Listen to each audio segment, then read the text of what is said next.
Bonjour à tous et à toutes, c'est bizarre qu'on se retrouve aujourd'hui pour une nouvelle vidéo sur l'apiculture. Alors, donc, j'ai eu un problème pendant l'hiver, j'ai perdu ma colonie de Buckfast qui sont mortes de froid. Donc, je dois actuellement racheter 2 essaims cette fois-ci, oui, comme ça il y a moins de chances de ne plus en avoir au début du printemps. Donc, je vais en profiter. Du coup, pour vous parler un peu du prix des essaims et de comment est fait une ruche. Donc pour commencer, on va commencer par la composition d'une ruche d'abeilles. Alors une ruche d'abeilles, c'est composé de par un sol, comme ça en plastique. J'en ai un là pour vous montrer.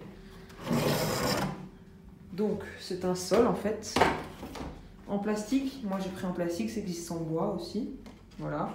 Donc c'est un sol plein de petits trous, comme ça les déchets comme les abeilles mortes qu'elles vont découper, ça pourra passer à travers, les varroas tomberont dedans, ça aère aussi, donc l'air peut passer plus facilement par les trous.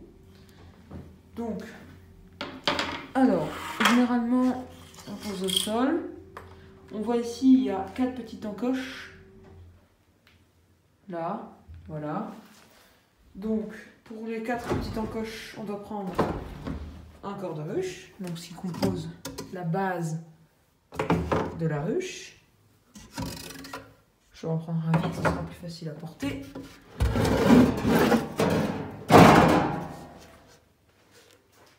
Donc, pour avoir plus facile à les mettre, je vous propose une petite technique.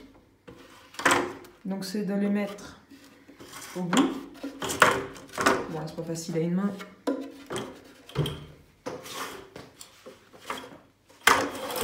C'est même infaisable à une main.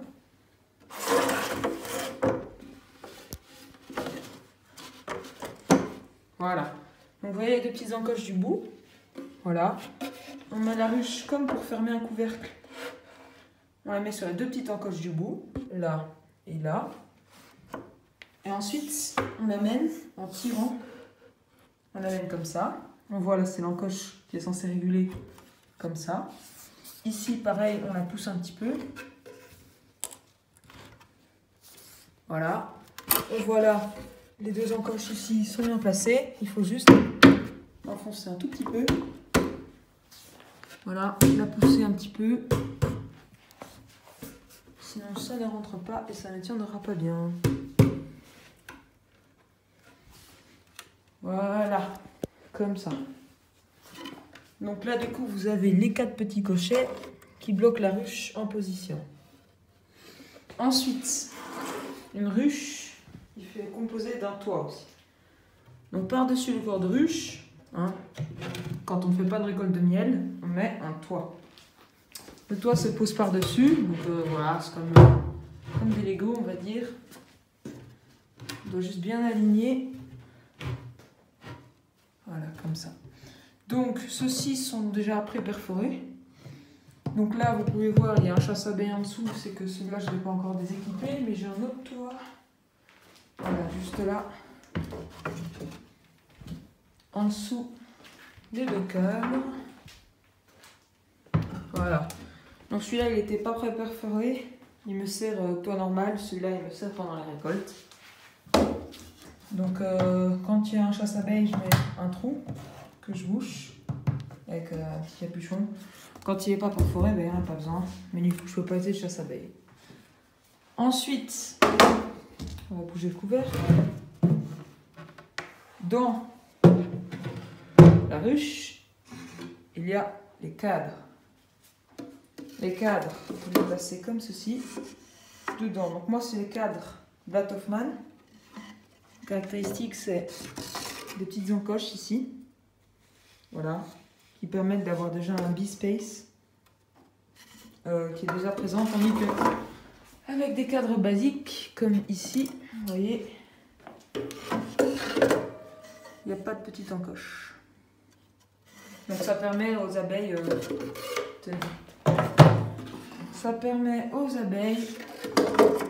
de mieux circuler car les 2 petites encoches créent un espace déjà calculé pour que les abeilles puissent passer sans se gêner.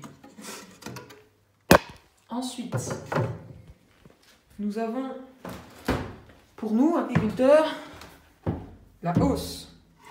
Donc c'est un peu comme un demi-corps de ruche. C'est presque la moitié. Donc ça sert à récolter le miel.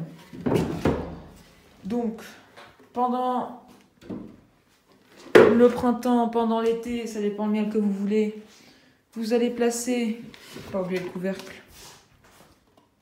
vous allez placer un couvercle, bon celui-là n'est pas perforé, c'est pas grave, je le perforerai avant l'arrivée des abeilles. Donc vous placez un couvercle perforé, vous placez la hausse, voilà comme ça. Et les abeilles, vous montez, donc s'il y a déjà plus de place en bas, vous montez, en fait, stocker le miel ici.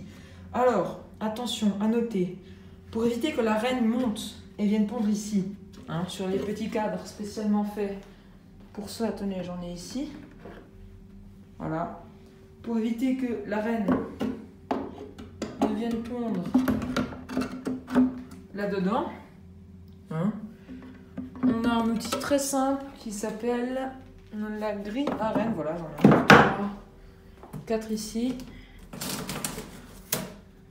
Voilà, donc en fait, on glisse cette partie-là, soit entre le plafond et la hausse, voilà, comme ça la reine ne passe pas dans le trou parce qu'elle est trop grosse pour passer là-dedans, ou alors, donc il faut toujours imaginer que le plafond est perforé, on la place comme ça, voilà, le plafond par-dessus, et les petits maillons empêchent de nouveau la reine de passer par le trou car elle est trop grosse. Donc la reine va rester pondre en bas, les abeilles qui n'auront plus de place vont monter en haut pour stocker dans la hausse. Un petit rayon de la hausse comme ici. Donc nous, on ne récupère que la hausse. Le corps de ruche, c'est pour les abeilles et uniquement pour les abeilles. Voilà, ensuite, par-dessus encore.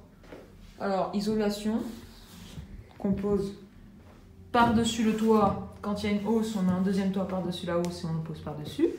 Comme ça. Ça permet d'isoler du toit. Si jamais il y a une flaque d'eau qui soit dessus, ça refroidit vite. Ensuite, un toit. Moi, j'ai plusieurs modèles, des fins, des gros. Je préfère les fins.